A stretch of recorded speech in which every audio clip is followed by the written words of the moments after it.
Monte, you got any plans for the big 3-0? Sleep. Sleep, hang out with the wife. I think we got a off day that day, so I don't know what my wife got planned, but whatever she got planned, we know we're going to enjoy it. We're all interested in your why. You know, after a professional baseball career, what's motivated you, and how are you doing it this year? What motivated me is always something that I wanted to do. You know, out of high school, I committed to Nebraska to play football and baseball.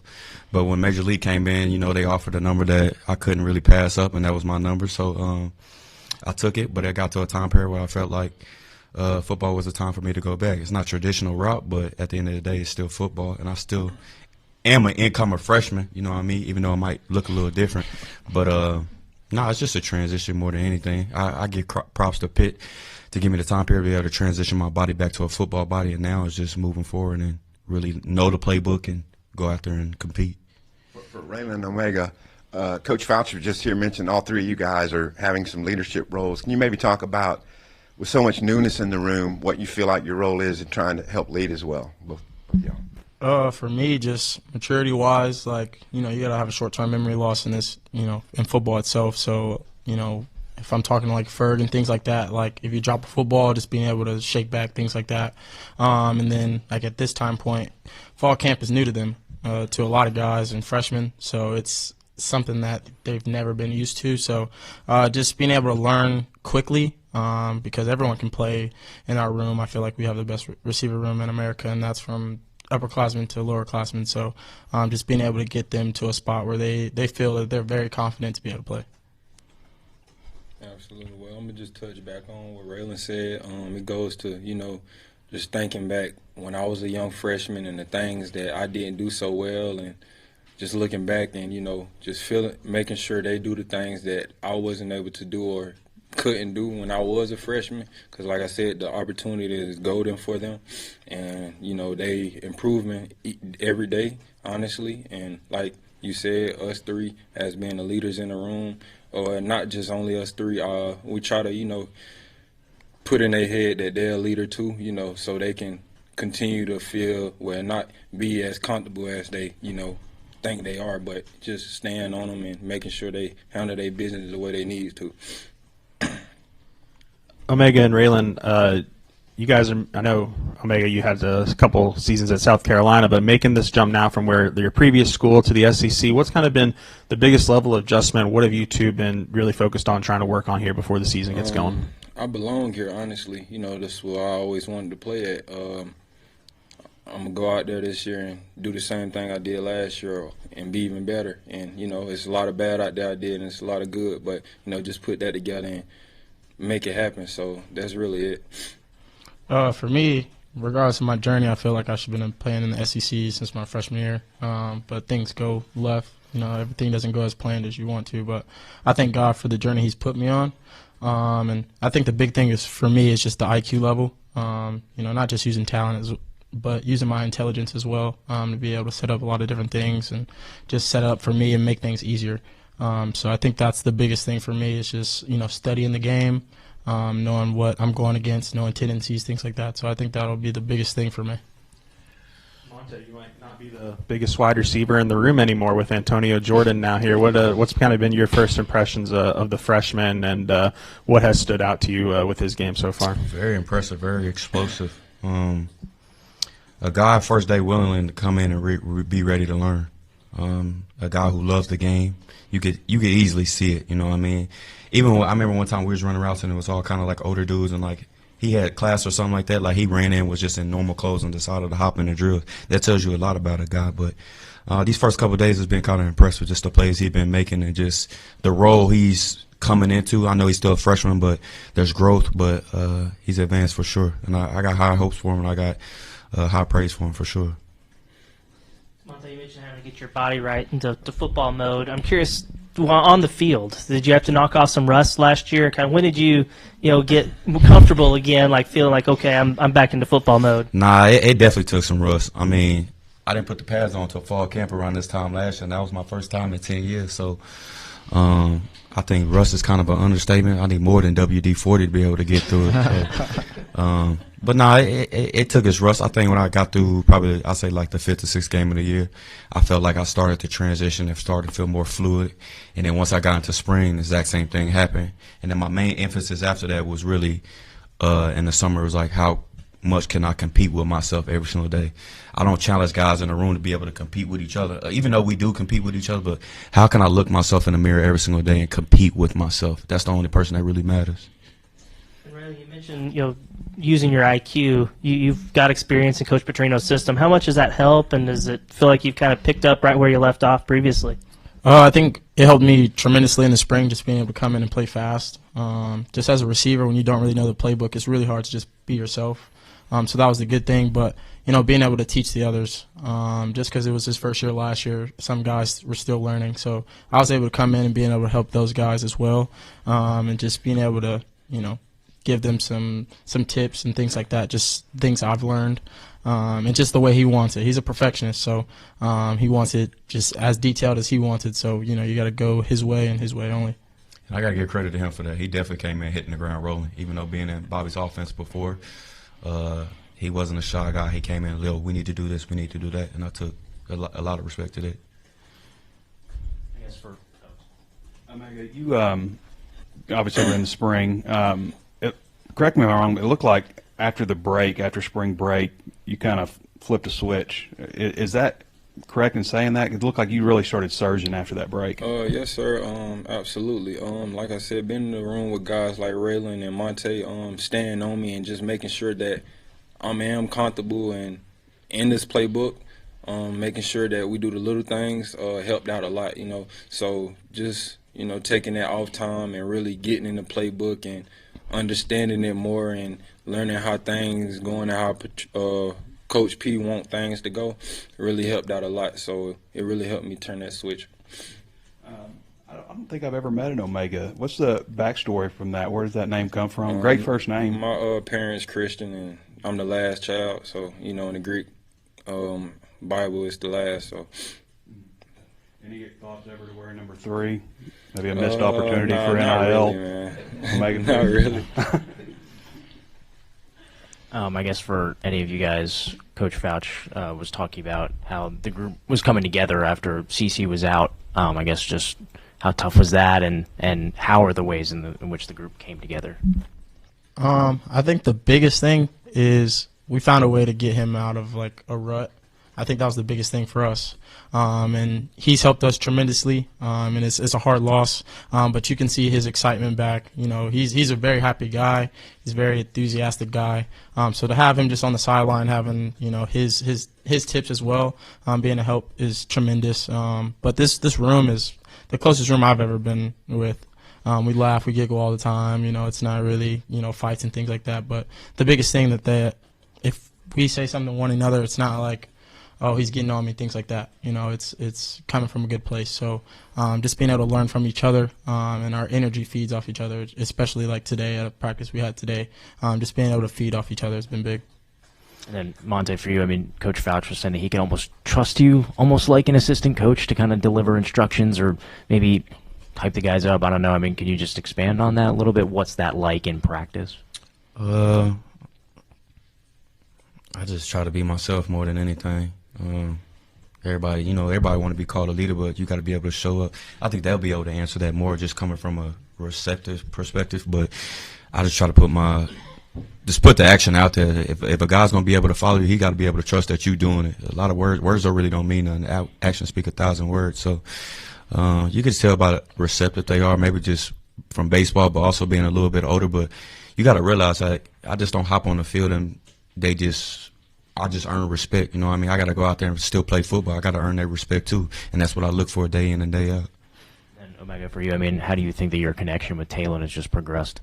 Just staying out to practice, running routes for him and getting the timing down and just talking to him, and also meeting with him after some practicing and watching a little bit of film and just talking with him, man, and being open and just being around him. So it helped out a lot.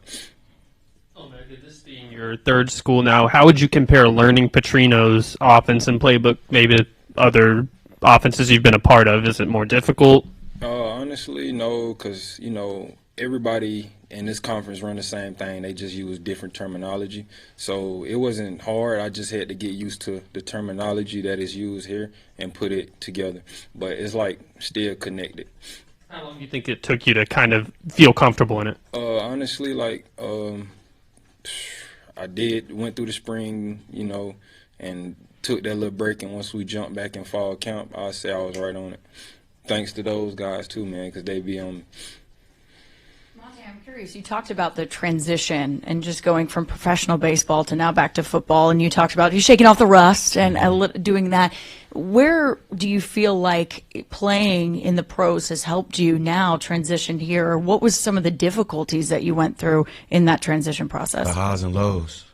Baseball's a game of failure, so you be a superstar or an all-star and you fail 70% of the time. So coming in every day being the exact same guy, no matter what you do, you can go 4 for 4 or 0 for 4, just being the same guy every single day. The transition more than anything is just mental, you know what I'm saying? Mentally put myself in spots where I know I can be successful, and that's the way the game of baseball has helped me. And I'm sure you've seen all the social media love that you've been getting and different accounts nationally. I know you guys are saying, yeah, we've seen it. Is it nice to see that you're still being recognized, here at this level now? You were recognized at the MLB level, but now seeing just, the excitement around you being 30 years old and saying, yeah, I can do it too, right? It's love and hate on both sides. It's just what comes with it. I really don't get to see much just because the only social media I have is Instagram. So I try to limit myself as much as possible. When I started that at a young age, I try to tell these guys, man, as quick as they can love you, they can hate you at the exact same time. And that's not to scare people or anything like that, but it's the internet. The internet's not really real. It's different when you have to walk into a room in front of 6'4", 2 whatever pounds to be able to say some of the things that they say on the internet. But also on the flip side, they do give a lot of love. And I take it, I don't want to say I take it with a grain of salt, but like I said, I just try to be the same dude every single day. So I really don't even look at it and just be Monte. Stay focused, keep your eyes on the prize. Raylen and O'Mega, I want to ask you about what he was talking about there when we had Coach Fouch in here. They said, he's truly like almost an assistant coach, Monte being an assistant coach in that room. What's he been like just as a leader of that room? And can you talk a little bit about just that leadership role? I tell him he has a dad tone. So You tell me I got to so just the way he talks to you, I think the biggest thing sometimes you got to hear the message. I think that was the biggest thing with young guys coming in, transfers, things like that. When we first heard him, we're like, why are you talking to us like that? But the biggest thing is just the message. And, he's done it before. So that's the best thing for us, to just be able to hear him and, learn from him. And that's not even just football. That's if it's a car, if it's doing things like that, just certain things that we should do, shouldn't do, just learning from him and his mistakes and his success as well. So I think his message is always good. And I think the biggest thing with him being as a leader, that he listens to us as well. And that's the thing you have to do as a leader, is just being able to learn from, other guys as well, and not just feel like you're above everyone. So I think that's the biggest thing. Yeah, man. Unc, man. So when I first got here, man, I remember him giving me a ride home. We had a talk, I'm like, yeah, man, listen to everything he said, took it in, man. Like I said, he never told me nothing wrong. And the simple fact, like Raylen said, he's like a dad, man. He's going to put you in your place when you're wrong, and then he's going to let you know when you all right or doing good. And just the way he approached every day is, like I said, you can tell he's hungry and he's got a point to prove. So with that being said, I just think, overall, he's just golden, man, and he's that guy for real. And he's the guy to be around each and every day and to learn from. Raylen, I'm curious, you've known Talon since y'all's high school days, and now you're about to do your first season with him in college football. How has he grown maybe since y'all were in high school, and how have you seen him grown over the past maybe 5 months since you've been here on campus? Sure, I've known him since elementary school, but in high school I remember, he was trying to gain weight. He'd have 4 PB&Js in the morning, things like that. Just seeing his grit. He hasn't changed a bit. That's the biggest thing, and he's hungry just to make us successful as well. I told him one day we go as he goes. And so, our dreams are on his dreams as well. So he holds himself to a high standard. He holds us to a high standard as well. If we're just walking around, we're going to throw football, do something. We're going to talk about football. We're going to find out, if it's a certain concept, what you want to do, how he wants to do it, things like that. We're just always talking football. But at the same time, he's a man of God as well. Being able to, get us in Bible studies, things like that, just being able to get us outside of football. It's not just football with us. I feel like that's the biggest thing with his family, things like that.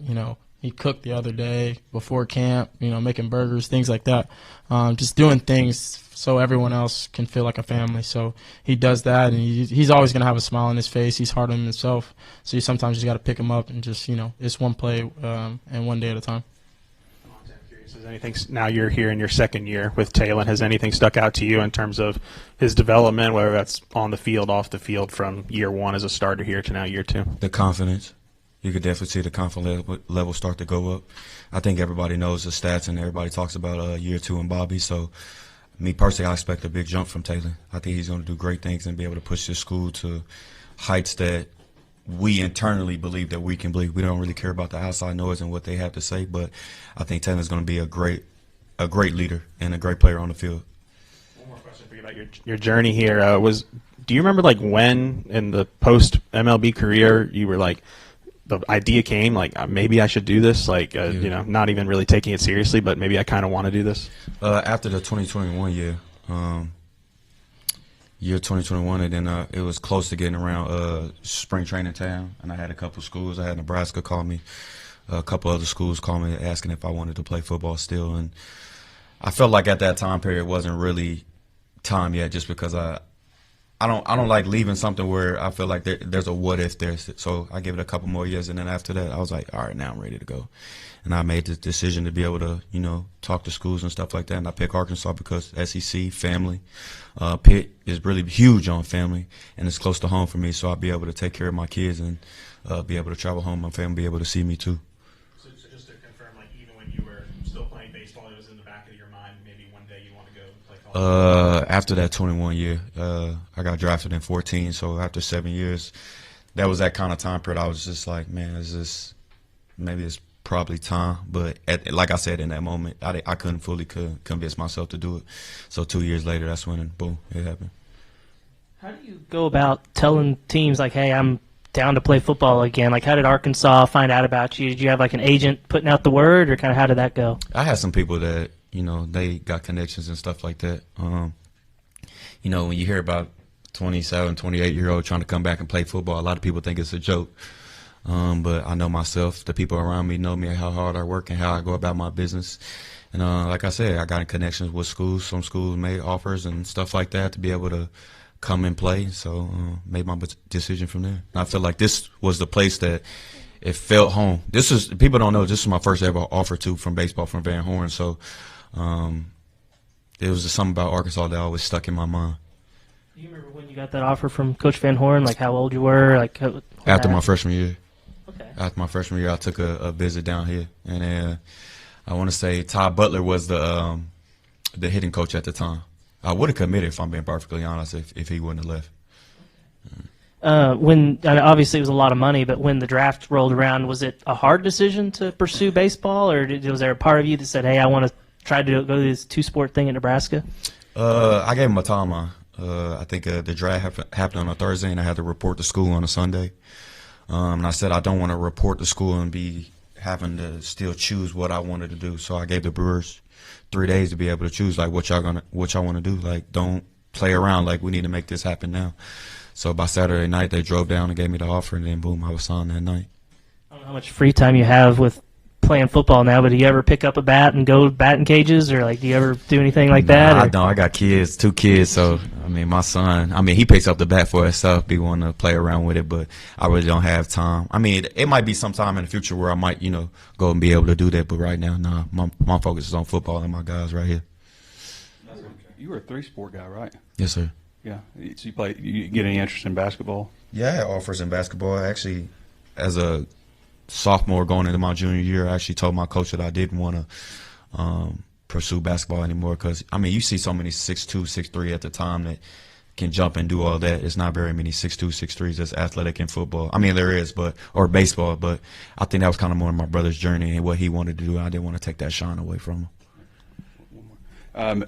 Could you enlighten us a little bit on your connection with Talon from elementary and high school and stuff? How, like, y'all weren't on the same high school team, right? You were at Allen? No, we were on the same high school team. He transferred his sophomore year. I played QB as well. He got brought up his freshman year in my sophomore year, and then he ended up transferring. But we ran track against each other, things like that, summer track and things like that. He was a long jumper. We long jumped against each other, 400, all of that type of stuff. So been close with his family for many years. Our families are pretty close, so we go way back. All right. Thanks, guys. Appreciate you. Appreciate y'all.